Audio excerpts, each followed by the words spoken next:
역용신이라고 아세요? 역용신은 계절에 필요한 용신이 아니고 계절에 반대되는 오행을 용신으로 쓰는 경우 역용신이라고 합니다. 봄, 여름, 가을, 겨울이 있죠. 봄은 날씨가 어때요? 목이 왕하고 춥죠? 뭐가 필요해요? 화가 필요하죠. 화가 정용신입니다. 여름에는 날이 덥죠? 날이 더우니까 뭐가 필요해요? 선선하게 해줄 수가 필요하죠. 수가 정용신입니다. 가을은 화가 정용신.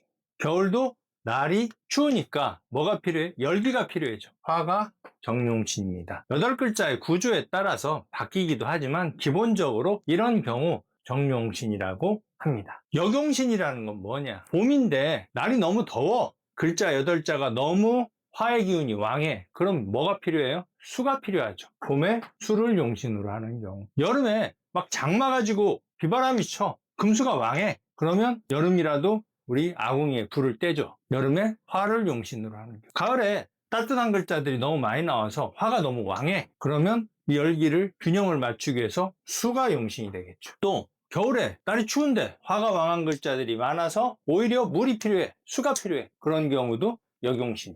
역용신이 되면 일반인들하고 달라요. 생각하는 거나 사고나. 왜? 필요로 하는 기운이 다르기 때문에. 여름에 남들이 전부 물을 필요로 할 때 나는 혼자 불이 좋아. 이런 생각의 차이가 납니다. 그래서 우리는 역용신을 가진 사람을 뭐라 그런다? 엉뚱하다, 특이하다 이렇게 말합니다. 24세 남성의 사주입니다. 가을에 태어난 임수일주. 우선 왕한지 약한지를 따져야겠죠. 나와 똑같은 비견 겁재, 수가 하나, 둘, 비겁이 2개. 비겁을 생해주는 인성, 금이 하나, 3대 5의 신약한 사주다. 3대 5의 신약한 사주다. 이거는 쉽게 알 수 있겠죠. 검정색은 흰색만 찾으면 된다. 음이 많은지 양이 많은지를 봐야죠. 술월은 술토가 어떤 측등이 있죠? 술토는 술토 안에 뭐를 보관한다? 화를. 왜? 이제 겨울로 넘어갈 때 화의 기운이 남아있으면 수가 힘을 못 쓰니까 화기를 담는다. 이것도 알아두세요. 쥐지 글자를 보세요. 5화, 4화. 여름의 시작, 여름의 제왕. 거기에 건조한 글자. 가을인데도 차가운 글자가 간상에만 나타났어요. 간상은 뭐다? 현관은 생각이고 이상이다. 지지는 현실이다. 현실에 뜨거운 글자가 많습니다. 이 사주는 음과 양의 기울기 중에서 양이 많고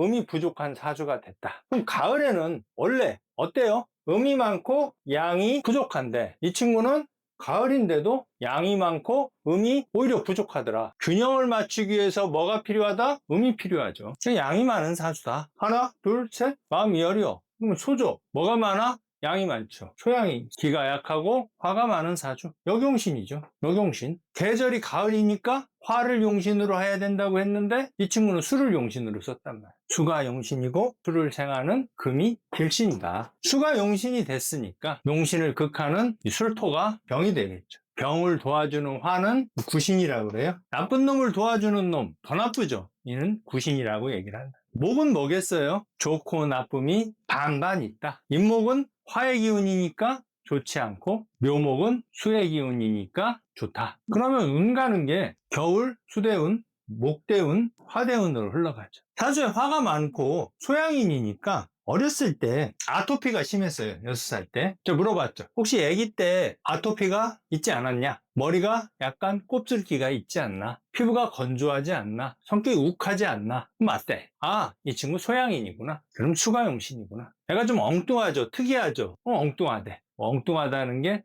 여름에 더우면 수영장 가잖아요. 이열, 치열, 찜질방 간다. 이런 식의 사고가 남다르다. 수운이 들어오는데 운이 좋을까요? 나쁠까요? 용신운이야. 근데 운이 나빠. 왜? 해수, 자수가 힘을 못 써요. 술토가 강해서. 신의 대운은 사해충을 맞죠. 그리고 토국수를 당하죠. 그러니까 용신운인데 못 써먹는 용신운이야. 임자대운은 어떨까요? 토국수, 좌우충. 공부를 지질이 안 해가지고 22살에 이민년에 대학이라도 보내려고 미국 유학을 보냅니다. 이 친구가 미국 가서 공부를 하겠어요? 안 하겠어요? 안 하겠죠. 운이 나쁘니까. 그럼 이 친구 성격은 어떨까요? 가을, 겨울에 태어난 사람들은 뭐가 있다고 아시면 되냐면 에스키모인들이 파티를 안 하죠. 내일을 준비해야 되니까 강박과 준비성이 있어요. 이 친구는 화가 왕하니까 계절이 여름과 같으니까 강박과 준비성이 없겠다 이렇게 생각하시면 안 됩니다. 계절은 그대로 갑니다. 가을, 겨울에 태어난 사람이 화가 왕하든 왕하지 않던 계절이 겨울을 준비해야 되기 때문에 반드시 강박과 준비성이 있습니다. 그럼 준비성이 있으면 공부 열심히 해야 되겠죠? 아닙니다. 운이 나쁘면 공부를 열심히 하지 않습니다. 이사주는 간단하게 정리를 하면 용신인 수운이 와도 토가 왕하면 용신을 받을 수가 없다. 36 갑인대운은 어떨까요? 인목이 들어와서 인호술 화국이 되죠. 그러니까 화가 아주 왕해져. 인목이 뭐예요? 식상이잖아요. 식상. 생각하는 것이 죽을 짓만 한다는 얘기. 문제가 일어날 수 있다. 을묘대운은 쓴목이니까 묘술 합이 된다 하더라도 좀 나아지겠죠. 병진대운이 가면 진습토가 이 사화 오화의 화기를 빨아들이니까 엄청 좋을 것 같지만 진술충을 치죠. 근데 술토가 워낙 강하죠, 진토보다. 그래서 좋지 않습니다. 정사부호대운은 화운이니까 말할 것도 안 좋고. 이런 구조가 되면요, 나쁜 거 두 가지를 완벽하게 갖췄어. 사주에서 들어오는 좋은 글자를 못 쓰게 다 부셔버려요. 또 역용신이야. 특히 역용신이 되면 소모성 사주라고 그래요. 세상을 위해서 유익하게 일을 하지 않고 나 자신만 아는 이기주의적 성향으로 내가 엄청 잘났다고 생각을 하고 세상이 나를 버렸다고 생각하는 그런 구조의 사주다. 정리하면 이 사주는 가을 겨울에 태어나면 정용신은 화인데 화가 왕에서 수를 용신으로 써서 역용신이다. 초년에 수운이 좋게 들어와도 토세가 왕하면 토국수에서 좋은 운을 받을 수가 없다. 역용신은 생각하는 것이 일반인과 달라 엉뚱하다. 비록 가을 겨울에 태어나 화가 왕하다 하더라도 겨울살이 준비를 해야 되니까 내일에 대한 걱정, 근심, 강박이 있다. 화가 왕하여도 가을 겨울에 태어난 사람은 강박을 가지고 있다. 이 정도 이해하시면 됩니다.